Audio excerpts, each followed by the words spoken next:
Hello everyone, hope you all are doing well. Today we are going to discuss how a student should attempt his sociology exam paper. Either you are a student of BA first year, second year और third year. ये मैंने एक sample answer लिया है जो मैंने notes अपने frame करे थे. उसके अकॉर्डिंग मैं आपको बताऊंगी कि आपने इंट्रोडक्शन कैसे लिखनी है और ओवरऑल आपने जो 18 मार्क्स का क्वेश्चन है उसे किस तरीके से अटैम्प्ट करना है. देखो, वैसे तो ये इंस्टीट्यूशन वाला चैप्टर है, may be BA fourth semester के स्टूडेंट्स का है, पर यहाँ इसमें आपको फर्स्ट ईयर के जो स्टूडेंट है, सेकंड ईयर के स्टूडेंट है, चाहे वो BA थर्ड ईयर के स्टूडेंट क्यों नहीं, उन्हें एक रेफरेंस मिल जाएगा किस तरीके से आपने आंसर अपना अटैम्प्ट करना है जो 18 मार्क्स का होएगा. क्योंकि बड़े सारे स्टूडेंट्स के कमेंट आते हैं कि हमारे सोशियोलॉजी में मार्क्स नहीं मिल पा रहे हैं, दूसरे स्टूडेंट्स को मिल जाते हैं. वो क्या चीज़ है कि आप लिखते हो, ठीक है. तो मैंने एक ऐसा सैम्पल पेपर तैयार करा है. ये जब मैं कॉलेज में थी मैंने अपनी टीचर्स को भी चेक कराया था, तो जो भी उन्होंने चीज़ें बताई थी इसमें ऐड करनी है, क्या नहीं लिखना, क्या लिखना होता है, कितना करना होता है, क्या नहीं लिखना होता, तो ये सब कुछ इस आंसर में है. ये एक सैम्पल आंसर्स है, ठीक है. आप इसके थ्रू और दूसरे आंसर है वो भी अटैम्प्ट कर सकते हो. ये 18 मार्क्स के लिए मैंने लिया है. देखो, सबसे पहले आपने इंस्टीट्यूशन, जैसा अगर आपको आता है meaning, features and function of institution, ये एक ऐसा क्वेश्चन होता है यूनिट 1 में से. हमेशा किसी के भी फीचर्स पूछेंगे, किसी के भी फंक्शंस पूछेंगे. हमेशा फर्स्ट यूनिट में ये क्वेश्चन हमेशा आता ही आता है, चाहे आप फर्स्ट ईयर के स्टूडेंट हो, सेकेंड के या थर्ड के. जैसे अभी आपको आया होगा ट्राइबल सोसाइटी के क्या फीचर्स हैं, meaning, nature and scope of sociology क्या था, meaning, nature and scope of animal society. इस तरीके के क्वेश्चन मीनिंग, नेचर और स्कोप के फंक्शन के ये आते ही आते हैं. और ये इंस्टीट्यूशन, जैसे अगर आपका देखोगे आप फोर्थ सेमेस्टर का सिलेबस, तो इंस्टीट्यूशन पे ही है. मैरिज का इंस्टीट्यूशन है, पॉलिटिकल इंस्टीट्यूशन है, कल्चरल इंस्टीट्यूशन है, ये इसके सब पार्ट्स हैं. पर मेन क्वेश्चन तो आपका इंस्टीट्यूशन ही है, ये हमेशा आता ही आता है आपका. तो आप देख सकते हैं इसे किस तरीके से आपने अटैम्प्ट करना है. सबसे पहले इंट्रोडक्शन लिखेंगे आप. इंट्रोडक्शन में देखो क्या चीज़ें ऐड करनी होती है. जैसे man lives in a society and has many needs of its own. देखो, पहले हम पर्पस बताएंगे, इंस्टीट्यूशन आया क्यों है. अगर इंस्टीट्यूशन नहीं थे तो क्या सोसाइटी में डिसऑर्डर थे, माइट इज़ राइट था. इंस्टीट्यूशन एक बैलेंस बनाता है सोसाइटी में, वो चीज़ हमने लिखनी है कि इंसान की अपनी ज़रूरतें थी, ठीक है, इसी कारण इंस्टीट्यूशन आए हैं उन ज़रूरतों को पूरी करने के लिए, ठीक है. ये सेंट्रल पार्ट है सोसाइटी का. पहले पर्पस लिख दिया. इंट्रोडक्शन में क्या चीज़ बताते हो कि ये जो हम चीज़ पढ़ रहे हैं इसका पर्पस क्या है, ये क्यों हम पढ़ रहे हैं इस चीज़ को. इंस्टीट्यूशन आया तो क्यों आया, बिना इंस्टीट्यूशन के क्या हम रह नहीं सकते थे, अगर नहीं रह सकते थे. इसकी इंपॉर्टेंस बतानी है इंट्रोडक्शन में. पहली 4 लाइनें आपकी ऐसी होनी चाहिए आंसर की जो बता सके आपको कि जो मैं आंसर अटैम्प्ट कर रहा हूँ इसकी इंपॉर्टेंस क्या है. इसके बिना सोसाइटी में डिसइक्विलिब्रियम था, इसके बिना सोसाइटी में डिसऑर्डर था, ये चीज़ आपने ऐड करनी है. उसके बाद देखो, इंस्टीट्यूशन इम्पोज स्ट्रक्चर बनाता है, शेप बनाता है, परसेप्शन बनाता है. फिर आप बताओगे इंस्टीट्यूशन कितने टाइप्स के होते हैं, ये सब कुछ बता दोगे आप. वैल्यूज़ बेस्ड सिस्टम है, ये है, ये थोड़ा हमने एक्स्ट्रा लिख रखा है कि जिससे जो लाइंस अच्छी लगे आप वो उठा सकते हो. There are establish way of doing thing. Institution का मतलब फिर क्या होता है, पहले आपने इंपॉर्टेंस बताई, ठीक है. उसके बताएंगे कि इंस्टीट्यूशन होते क्या हैं, ये काम कैसे करते हैं, एक एस्टैब्लिश वे बना होता है. अब जैसे मैरिज है, फैमिली का इंस्टीट्यूशन है कि फैमिली कैसे बसेगी किसी की, तो हमने कंसेप्ट किसके लेके है, मैरिज का, कि अगर 2 इंडिविजुअल्स हैं, मैरिज होएगी, मैरिज के बाद आगे प्रोक्रिएशन होगी तो फैमिली बनेगी. तो एक स्ट्रक्चर बना हुआ है इस तरीके से कि मैरिज, फैमिली, किंगशिप का, ये सारे क्या है आपके इंस्टीट्यूशंस हैं. इस तरीके से पढ़ना एक स्ट्रक्चर वे में है. तो इंस्टीट्यूशन का काम भी यही होता है. इंपॉर्टेंस आ गई, ठीक है. पर पहले पर्पस बता दिया. फिर सोशल लेजिटिमेसी एंड सर्वाइवल, कि लोगों ने इसे एक्सेप्ट करा है इस चीज़ को. सोशल लेजिटिमेसी इसका मतलब ये है, ठीक है, आप ये बता दोगे. इंस्टीट्यूशन और ओवर एंड अबव इंडिविजुअल्स होते हैं. इंस्टीट्यूशन किसी 1-2 इंडिविजुअल के अकॉर्डिंग नहीं चल रहे होते हैं, ये होल सोसाइटी अपना गाइडलाइंस बनाती है, गवर्निंग रूल्स बनाती है, तो ये आपके इंस्टीट्यूशन कहलाते हैं. जैसे अब ये है, अगर फैमिली की हम बात करें, किंगशिप की बात करें, आप देखते हैं कि सेम गोत्र में मैरिज नहीं हम हो कर सकते, या सेम पिंड में नहीं कर सकते. इस तरीके से जो होते हैं रिलेशनशिप, ये किस तरीके से बनाया गया है, ये सोसाइटी के अपने नॉर्म्स से, वैल्यूज से जो आप पढ़ के आए हो. तो होल सोसाइटी जिसे एक्सेप्ट करती है तो ये क्या इंस्टीट्यूशन के रूल्स बन जाते हैं इस तरीके से. जैसे प्रोहिबिटेड डिग्री है, अब जैसे भाई बहन है उसमें नहीं मैरिज हो सकती, चाहे आप मुसलमान देख लो, चाहे आप जो ब्लड रिलेशन है, चाहे आप हिंदू सोसाइटी में देख लो, तो ये किसने बनाए हैं, ये सोसाइटी ने बनाया है। तो ये क्या हो गया, इंस्टीट्यूशंस बन चुके हैं। ठीक है, इस तरीके से। ठीक है, एक पैटर्न अरेंजमेंट आप ये लिख सकते, एग्जाम्पल दे सकते हैं हम। ये देखो, आप फिर इंट्रोडक्शन में आप एक एग्जाम्पल भी दोगे। सबसे पहले आपने क्या बता दिया, पर्पस बताया, थोड़ा बहुत इसके बारे में एक्सप्लेन कर दिया, फिर आपने इंपॉर्टेंस बताई इंस्टीट्यूशन की। अब क्या आगे एग्जाम्पल आपने दोगे। अगर अपनी नीड्स को पूरी करनी है तो people year and after year so the family institution आया है इसके लिए, या आप लिख दोगे। ठीक है, उसके बाद देखो, जैसे आपकी इंट्रोडक्शन होती है, आपने एक पैटर्न को फॉलो करते जाना है। इंट्रोडक्शन जैसे आपकी कंप्लीट हुई, आपके बाद आपकी आती है दूसरे नंबर पर डेफिनेशन। डेफिनेशन कोई भी दो आप लिख सकते हो, डेफिनेशन जो आपको याद हो सके। 2 डेफिनेशन मिनिमम आपने एग्जाम में लिखनी ही लिखनी है, और ज़्यादा से ज़्यादा आपने सिर्फ 35 मिनट्स या 30 मिनट्स देने होते हैं अपने एक 18 नंबर के क्वेश्चन को करने में। 40 मिनट दे रहा है कोई, 1 घंटे भर से लगे हुए हैं एक ही क्वेश्चन लिखने में कि आज इसमें 10-12 शीटें फिल कर देंगे, इसमें चाहे आपको पूरे नंबर मिल जाएंगे, पीछे वाले जो क्वेश्चन छूट गए 18 नंबर गए।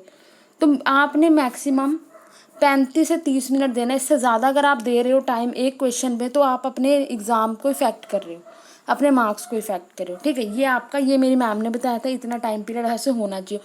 मैंने ये करके भी देखा था, अगर आप ये करके देखोगे, मैं आपको गारंटी दे रही हूँ, आपके अबव 90 मार्क्स तो आ ही जाएंगे, अबव 90, अबव 80।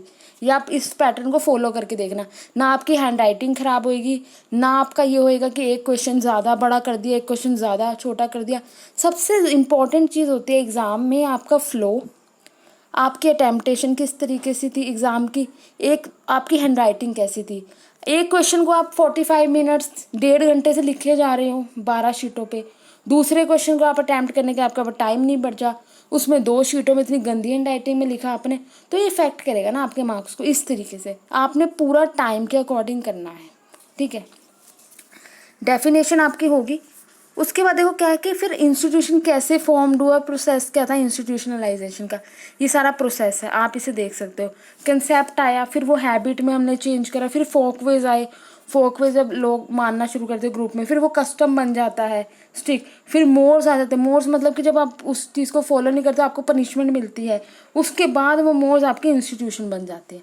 ये है आपका उसका, मैंने इसका वो भी बनाया था फ्लो चार्ट टाइप का, अपने समझने के लिए यार, आप इसे एग्ज़ाम में भी यूज़ कर सकते हो।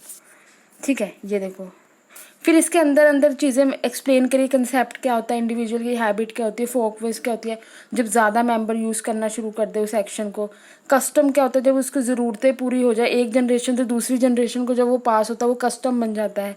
मोर्स क्या होता है कि आपका सोशल कंट्रोल के लिए आपको पनिशमेंट दी जाती है, मोर्स बन जाते हैं। फिर उसके बाद ये इंस्टीट्यूशन बन जाता है। इंस्टीट्यूशन लास्ट प्रोसेस है, जैसे कि सबसे पहले आपका एक लोगों ने शुरू करा, पर्सनल हैबिट बन गई। ठीक है, फिर फोक में ज़्यादा लोगों ने शुरू कर, ग्रुप ने शुरू कर दिया उस चीज़ को प्रैक्टिस करना, फिर वो जनरेशन पे पास होने लग गया, वो मोर्स बन गया आपके। उसके बाद आपका क्या होने गया, फिर उस अगर आप उस चीज़ को नहीं करोगे आपको पनिशमेंट मिलेगी, तो ये आपका मोर्स आ गया ना। फिर उसके बाद आपका क्या हो जाएगा, स्ट्रक्चर एंड इंस्टीट्यूशंस। ये आपका सारा चीज़ें है। अब उसके बाद फीचर्स ऑफ इंस्टीट्यूशन, जैसे 18 नंबर का क्वेश्चन आया, आपके पास 10 फीचर्स हैं, तो आपने कौन से फीचर्स ऐड करने हैं, कौन से फीचर आपने किस बुक से मैंने इन्हें लिए हैं। जैसे CN शंकरा राव मैंने यूज़ करी है इन नोट्स को बनाने के लिए, और मधुरिमा जो आपकी स्टैंडर्ड बुक लगती है सोशियोलॉजी की पंजाब यूनिवर्सिटी के स्टूडेंट्स को। मधुरिमा तो लगती है, अगर आप किसी भी यूनिवर्सिटी के स्टूडेंट हो, आप CN शंकरा राव है, हरोलम्बस एक बुक आती है आपकी रेफरेंस सेक्शन में लाइब्रेरी के पड़ी रहती है, वो आप वो देख सकते हो। सोशियोलॉजी की 3 स्टैंडर्ड बुक्स आती हैं आपकी, हरोलम्बस। ठीक है, ये ज़्यादातर हमारे रिसर्च स्कॉलर्स हो गए या स्टूडेंट्स जो होते हैं मास्टर्स के, वो यूज़ करते हैं। CN शंकरा राव एक बुक है, UPSC के ज़्यादातर स्टूडेंट यूज़ कर लेते हैं जो आगे एग्ज़ाम देना चाहते हैं। और आपकी जो दूसरी बुक है स्टैंडर्ड बुक जो सभी यूज़ करते हैं, वो आपकी कौन सी है, मधुरिमा। ये आपके हो गए फीचर्स। अब फीचर्स में आपने बताना है कितने पॉइंट, देखते रहो आप कितने कितने पॉइंट लिखना है, कितना लिखना है। It is made up cultural element है, जैसे ये कितना कितना लिखना है, आपने एग्जाम्पल देना है। फिर उसके बाद अब आपको समझ लगी क्या होगा। फिर थर्ड पॉइंट आ गया, ब्लैक यूज़ करनी है हेडिंग के लिए, अगर आपका नहीं टाइम है तो ब्लू से ही आपने सारा एग्जाम पेपर लिखना है। ये तो मैंने नोट्स बनाए थे तो मैंने ब्लैक ब्लू कर लिया, ब्लू से ही आपने लिखना, बस जस्ट अंडरलाइन कर देना है दिखाने के लिए पॉइंट, और पॉइंट्स को सर्कल कर देना जब एग्ज़ाम में करोगे। आपने टाइम पीरियड याद रखना, 35 से 30 मिनट देने हैं सिर्फ, इससे ज़्यादा नहीं। उसके बाद फोर्थ पॉइंट आ जाएगा आपका, आप ये देख सकते हो कैसे कैसे मैंने पॉइंट्स लिखे हैं, कैसे कैसे एग्जाम्पल यूज़ करेंगे उस रेलेवेंट एग्जाम्पल, जो सिग्निफिकेंट एग्जाम्पल्स हैं उस पॉइंट से रिलेटेड, आपने उन्हें हाईलाइट करना है। वहाँ डिफरेंट पेन की इंक यूज़ नहीं करनी है आपने, बस हाईलाइट करना है, वो भी अपने एक ही पेन से। ये नहीं कि हाईलाइटर लेके चले जाएं एग्ज़ाम में, नहीं। इंस्टीट्यूशन कंप्राइज, अब आपकी बात देखो क्या है, 36 आपकी शीट्स आएंगी। पहले देखो क्या होता था, आपके पास ऑनलाइन एग्ज़ाम थे तो A4 शीट्स थी, 20 शीटें थी, चीटिंग करके कर रहे हैं आराम से, टीचर ने भी प्रिसाइसली आपको मार्क्स दे दिए।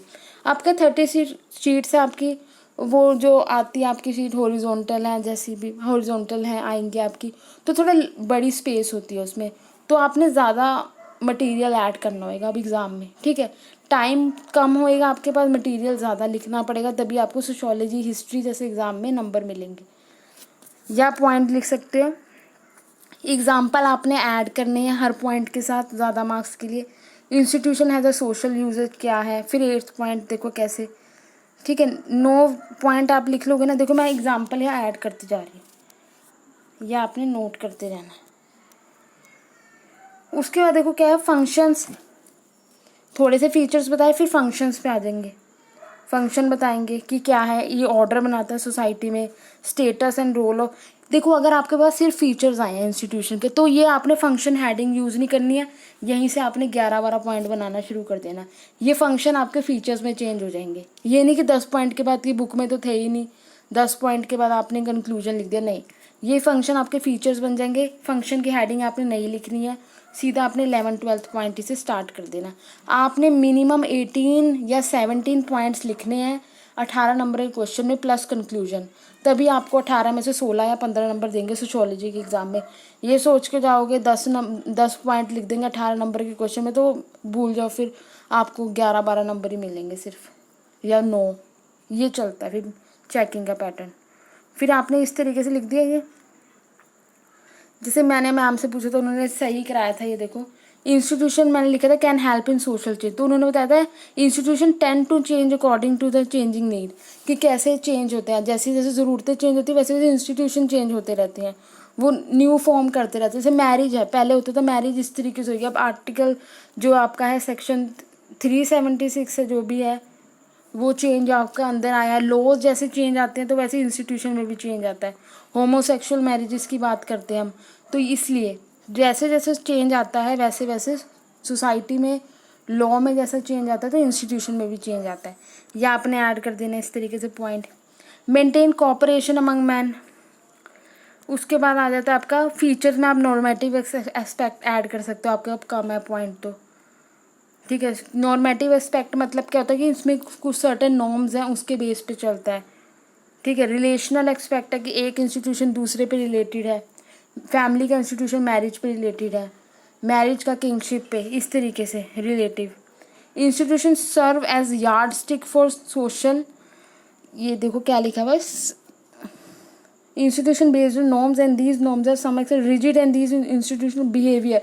देखो कैसे होता है कि एक यार्ड स्टिक है ये सोशल बिहेवियर का, मतलब कि कैसे आपने बिहेव करना है सोसाइटी में, वो इंस्टीट्यूशंस बताते हैं, इनके बगैर हम चल नहीं सकते सोसाइटी में। तो ये यार्ड स्टिक है सोशल, यार्ड स्टिक मतलब कहते हैं रूल्स हैं, प्रोसीजर है सोशल किसके बिहेवियर के लिए, तो ये है वो।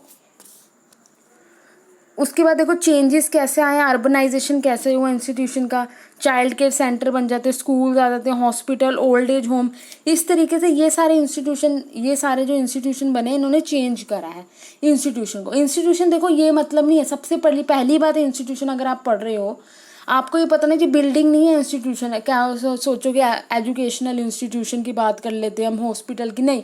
इंस्टीट्यूशन क्या होता है कि रूल्स एंड स्ट्रक्चर है जो सोसाइटी को चला रहे हैं, ये होते हैं इंस्टीट्यूशन। हम देख नहीं सकते institution, these are abstract ideas, ये एब्स्ट्रैक्ट आइडिया है, इन्हें हम देख नहीं सकते, जस्ट हम इन्हें फॉलो कर सकते हैं।